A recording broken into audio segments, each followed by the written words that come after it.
మరోవైపు రాష్ట్రంలో మహిళలపై పెరుగుతున్న దాడులు, వేధింపులు, హత్యలు, అత్యాచార ఘటనలు నిరసిస్తూ వైఎస్ఆర్ కాంగ్రెస్ పార్టీ మహిళా విభాగం కడపలో ఆందోళనకు దిగింది.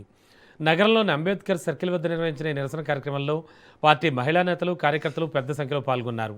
గుంటూరు, బద్వేల్లో ఇటీవల చోటు చేసుకున్న ఘటనలను ఖండించిన నాయకులు రాష్ట్రంలో శాంతి భద్రతలు పూర్తిగా దెబ్బతిన్నాయని ఆరోపించారు.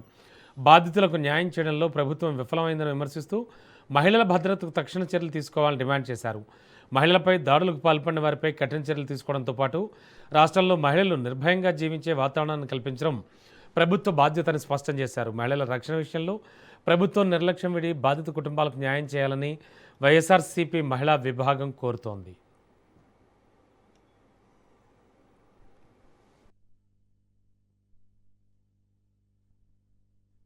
ప్రభుత్వం అధికారంలోకి వచ్చినప్పటి నుంచి కూడా శాంతి భద్రతలు ఏ విధంగా ఉన్నాయో రాష్ట్రంలో అందరం చూస్తున్నాం. వీళ్ళు అధికార పీఠం ఎక్కినప్పటి నుంచి నడి రోడ్లో వినుకొండలో కత్తులు తీసుకొని ఏ విధంగా ఒక వ్యక్తిని ఏ విధంగా నడి రోడ్లో హత్య చేశారో ఆ రోజు నుంచి ఈ రోజు వరకు చూస్తే ముచ్చుమరిలో ఒక పాప చంపేసి కాలువలో వేస్తే ఇంతవరకు లేదు.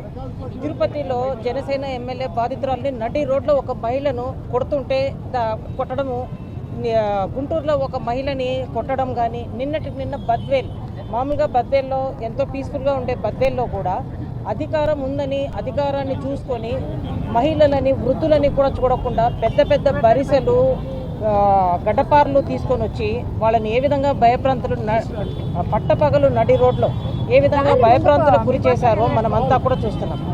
ఈ కూటమి ప్రభుత్వం అధికారంలోకి వచ్చిన తర్వాత రెడ్ బుక్ రాజ్యాంగం నడిపిస్తున్నారే తప్ప ప్రజలకు మేలు చేసే పని ఏం చేస్తున్నారు?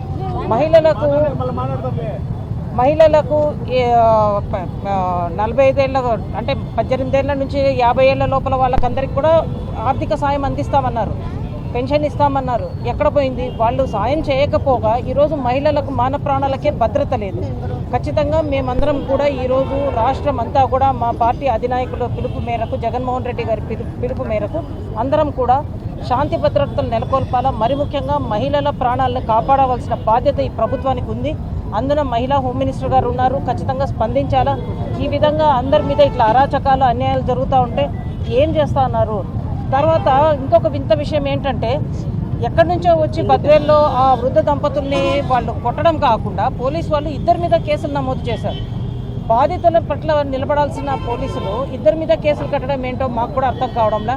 ఖచ్చితంగా న్యాయం చేయాలా, మహిళల మాన ప్రాణాలను కాపాడాల్సిన బాధ్యత ఈ ప్రభుత్వానికి ఉంది. దాని మీద వాళ్ళు కూడా వివరణ ఇవ్వాల్సిన అవసరం ఉంది అని మేము కూడా మా పార్టీ తరఫున ఖచ్చితంగా డిమాండ్ చేస్తున్నాం.